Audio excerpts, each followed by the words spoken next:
What is up, guys? Welcome to another episode of the Bobcast. If you haven't seen the last episode with Prajwal, go check that out because in the last episode, Prajwal mentioned how he thinks the owners are uh, the most responsible party for the demise of the Detroit Lions. Unfortunately, you can't fire the owners. So, Prajwal, how do you fix the Detroit Lions in the future? Honestly, man, I don't really have a good answer to that question because I honestly don't know. I think the most important thing that they got to do is hire the right GM candidate, right? Because it's fun, I've read a lot of articles talking about, who should the next coach be? Is it going to be Robert Saleh because he's the Michigan man? But I think the most important thing that the Lions have to do right now is find the right GM because we know how inept ownership is around here. And I think that they got to do what the Pistons basically are doing because the Pistons do not have a good owner in Tom Gores, right? Yep. But what they've basically done is given their GM Troy Weaver most pretty much all control Yeah. over the roster and who to sign and the formulating the team's plan for the next decade, next half decade. And I think that's what the Lions have to do over here. They got to pick the right GM and they need to nail that hire because that person will have to compensate for the ineptitude that ownership provides. The GM is going to have a lot on his plate because the truth about this roster is it is a bottom three roster in the league. Yeah, it There are is. not a lot of high end players. I mean, when it comes down to who can you build a roster around, who do you think are foundational players on this team that you can build a roster around? I'm just curious. Who do you think they can build this team around? I would have liked to say Tua. I Well, of can't course, say. yeah. And having that quarterback would have helped not only the roster, but it would have also helped bring in a good coach because you had that Yeah, selling point, right? yeah. But who else do you think who's on this roster right now that they can build around? The issue is you mentioned it in the other episode that we did is that our draft picks that we our first round, second round draft picks are skill players, and like I think it's hard to build around skill players. Like DeAndre Swift has looked good, Kenny Galladay has looked good, Yeah, Hawkinson has looked pretty decent, but these aren't like it's very hard to build a team around a wide receiver or a running back or a tight end. yeah. There's a reason When you you said should. like DeAndre Swift right now is not like a top five running back, right? Yeah, He has a ceiling. Galladay is not even signed long term, so there's a big possibility that he does not want to be here anymore, and he's just yeah, waiting to get the hell out of here. I mean, T.J. Hawkinson, yeah, he's a top 10 tight end. I mean, that's not saying much yeah. concerning that tight ends are a Position. premium position, Yeah. right? But like if that's not really bringing free agents and that's not bringing like a great coach, a coach that really wants to come over here and defensively, man, dude, forget about it. Do we have nobody on Nothing. defense? Nobody. Do Yeah. we? I mean, the most important position I believe is a pass rusher, right? Because Yep.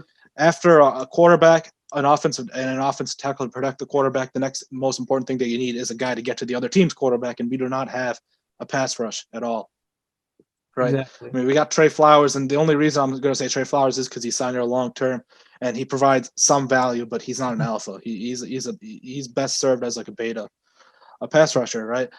We need to start all over at the linebacker position because there's absolutely nobody on this roster at linebacker that I want to keep long term. That I don't think anybody wants to keep long term.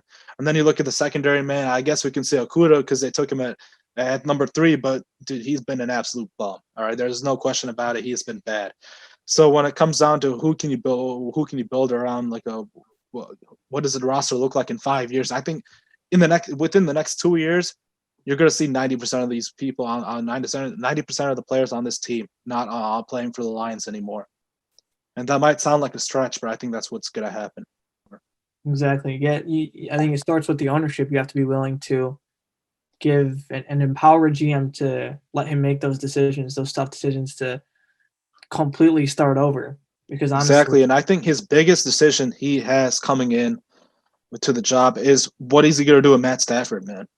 yeah. What do you want them to do with Matt Stafford? Do you think he should, sign on? Do you think they should extend him because I think his contract's coming up in the next couple of years, or do you think it's time with let's say the Lions go 5-11, maybe they win a couple more games with the interim coach, and they have like the ninth or 10th pick. Do you want them to take a quarterback because they're not getting Trevor Lawrence or Justin Fields? So you're looking at Trask, you're looking at Wilson, you're looking at one of these guys in the draft. What do you want them to do? Yeah, that's a good point. You're definitely not going to get the the top quarterbacks that you Oh, you're want. not because I mean, the time to take a top quarterback was last season, but Last, you know, let's yeah, not. We don't want to dwell on that anymore because you know yeah, I think that's going to be for me one of the yeah. hardest things to digest as a Lions fan. There, right? They're going to have to take one of these guys that you have to believe in a lot to Hmm. take him. Yeah, He's not a consensus, top 10 pick. yeah. And the You got interesting, there's a lot of scouting has to go in it. yeah, Personally, man, I am down to spin the wheel. I want another quarterback on this yep, team. I think yep, we've seen what Matt Stafford is and what he provides for this team, and I don't think there are any more surprises, man. yeah. Especially considering the fact that this roster is not good. Hmm. I don't think it's really fair to. I don't think it's a good idea to keep an aging quarterback. Basically babysitting the Yeah, roster and what you're going to do with it in the yeah, future. Yeah. And like I think the biggest argument that other Lions fans have is if Stafford goes on another team, he's going to do better, and we're going to regret it. And let's regret it. Like let him go to another team because mhm, I think he deserves that, man. I think if he goes to another team that has good ownership, has a good GM, can put good players around him, he yeah. deserves that chance to win something in his career and actually have something to go home about. It's just not going to happen over here. It's time to do a full reset. Right. And the interesting thing is, you've seen teams like the Titans who ditched Marcus Mariota for Tannehill for an older Exactly. quarterback who could surround him, surround a not a great quarterback, but a good enough quarterback. And they beat the Patriots. They're going to make the playoffs again. And there's teams like the 49ers who, their quarterback plays a little bit suspect. They don't know whether they're going to pay Garoppolo for the long I term. would move on to the next guy if I'm in Frisco's position because it's all about like, dude, no matter what quarterback you put it in there, they're able to make the throws. Because Exactly. Kyle Shanahan's just a next level offensive mind. I mean, he Yeah. can scheme his way, and they got a great defense. But I mean, just look at what went down in Arizona a couple of years ago, right? They Mhm. drafted Josh Rosen at 10, right? They're going to build a team around him. They terrible that year. They have the first overall pick. What do they do? Yep, we're starting over. We're going to hire a new coach. Yeah. We're going to tear this thing down to the studs. And in less time, they're able to facilitate a rebuild around Kyler Murray than whatever Matt Patricia and Bob Quinn were able to do in Detroit. Team, it only takes like Yeah. one. It takes 2 years. That's really what it boils down to. It does not take that long to go from a bad team to a good team because the NFL is all about parity, right? It's all Yeah. about going from a fourth place team in the division to a first place team, and it being not that hard to do that. Yeah. And the interesting thing is, like, a few years ago, people were also the question about do you trade Stafford has been there for a little bit. And before, I know people used to say there aren't really that many targets for Stafford to go to. Whereas now I think you see teams like the 49ers, the Rams, maybe even the Steelers who have excellent teams outside of the quarterback who could maybe benefit from an upgrade at quarterback that Stafford could bring. I Exactly, don't and know. I don't think you can escape the fact when you look at how bad Stafford has been this season. I Yeah. mean, the amount of backbreaking interceptions. I mean, interceptions are one thing, but it feels like every other interception is either in the end zone or it's a pick six. I mean, these are like game altering plays right here. I mean, Yeah. his touchdown numbers are down. His passer rating's down by a lot, by almost 20 points. He's throwing a lot more picks. He Yeah. has just not been as sharp as he was last season. I mean, in last season, man, everybody's talking about this Stafford being an MVP candidate, justifiably so. And I think this season his ability to nail those deep balls has just not been there. I It's agree. time to move on. And next season, I don't think we should have any expectations. Hopefully, they take a quarterback. Yeah, Yeah. in the first round, they're bad enough, get the guy they want.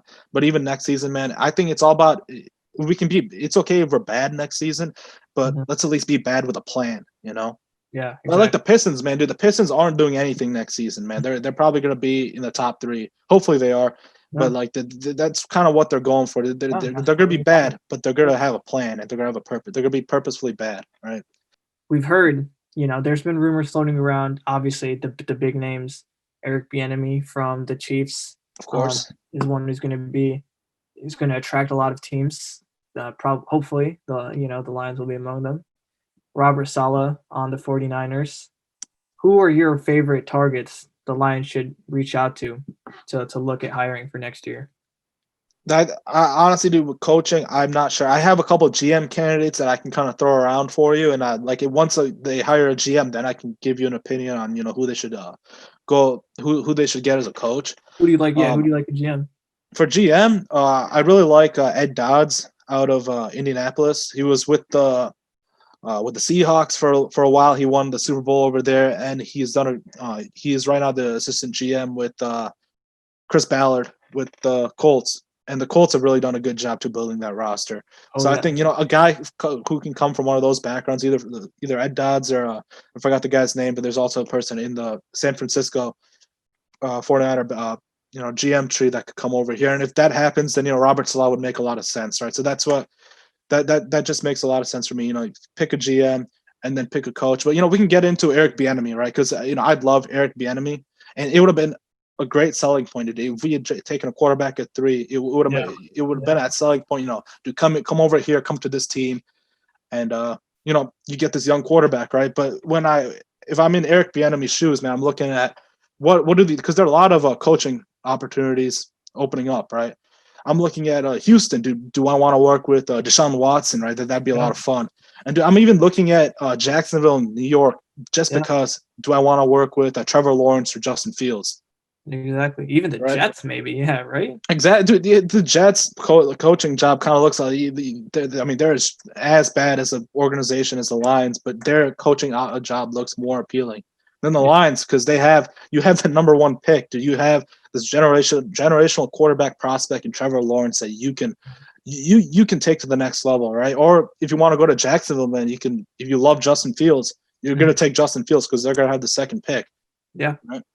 Or maybe even Atlanta, dude. Like they're kind of in the same position here. They're probably going to move off of Matt Ryan, but at least in Atlanta, you have a competent owner. Do you have an owner in Arthur Blank that he has the chops to provide you with what you need. He's built something in this world, so that he's gonna help you out. So there are a lot of different opportunities that I see Eric Bieniemy going towards over the Lions. So that's why I'm not really seeing him over here. Mm-hmm. I think Robert Saleh, especially depending on who they bring in as GM, Robert Saleh could be a good fit here. I know a lot of Lions fans are thinking, oh, dude, he's also defensive coordinator. We just had this defensive coordinator as our coach. I don't want to do that again. But I think there's a huge difference between where Matt Patricia came from, where Bill Belichick was a mastermind of that defense in New England, right? I mean, Matt Patricia had the title as defensive coordinator, but I don't think he was the alpha when it comes to that defense. But in San Francisco, Robert Saleh has a lot more control over that defense because Kyle Shanahan he's an offensive guy, right? And I think Robert Saleh, he's done a lot of good things, especially this season, man. Considering how many injuries they've had on that defense, they lost Bosa, lost a lot of players on that defense, and he still kept them in. Yeah, he still has them as a top 10 defense, in the league. Considering all those injuries, I think that's a great selling point right there. I want to get into 2 GM candidates. I've been hearing floating around for the Lions that I don't want them over here. I don't know if you saw the article today, but apparently the Lions are interested in John Dorsey, which is the GM with the Browns right now, and that is I don't think John Dorsey would be a good fit here. I mean, first of all, he was basically run out of town in Kansas City. They did not want him. They gave him the boot. He gelled in Cleveland, but I don't think he is the answer that the Lions are looking for. And another guy that I've been seeing is Louis Riddick. The guy on Monday Night Football. I mean, he has the chops as a scout in the league for a very long time, but he is on the record saying that he loves Matthew Stafford. And if he comes over here, he would keep Matthew Stafford. I just don't think that is what the team needs right now. I think this team needs to turn the leaf. I think the team needs to, go into next season with a completely different mindset, and it needs to, it needs to move on. Yeah, I think John Dorsey is probably getting a little bit more attention because with how successful the Browns are. Yeah, but it was season. But they hired Andrew Berry, who was their new general manager this season. And I think a lot of that success was probably due to him. And right. Yeah. A lot of the players. And the whole philosophy that they have in Cleveland right now, it's all about power running, right? They're not because I mean, I don't know if you remember the last season, the Baker Mayfield, they're asking him to do too much, right? He's kind of limited as a quarterback. We can see that now in year 3. But what they've done is understand that, dude, this team is all about, we're gonna have a great offensive line. And we got 2 absolute studs in Nick Chubb and Kareem Hunt, who both have 700 yards rushing on the season. They're the number 1 rushing offense for a reason, and that they're playing to their strengths, right? Yeah, it's definitely interesting because as a pure talent selector, he's definitely has a track record there. Picking Mayfield, Denzel Ward, Nick Chubb. I think he picked Mahomes when he was with the Chiefs. Yep. So you can see that he has some record, but he also He the wears down out is really the organizations that he's with. yeah, exactly. His relationship with management and the coaching staff has essentially turned toxic wherever he goes. So it's hard to say. And I don't know what coach would want to come and work with him Yeah, if that's he was the GM. that's Yeah. not a thing exactly. Ronit, it was a pleasure, being on the Bobcast today. Thank you, and I look forward to being on here again, man. Maybe when draft season comes Yes. around next year, we can talk about what the Lions can do with the unknown pick they have. It'd be a lot of fun. Yeah, let's do it. Let us know again in the comments who you think the Lions should hire as their head coach and their GM, and let us know if you agree with Prajwal's picks. And we'll see you in the next video.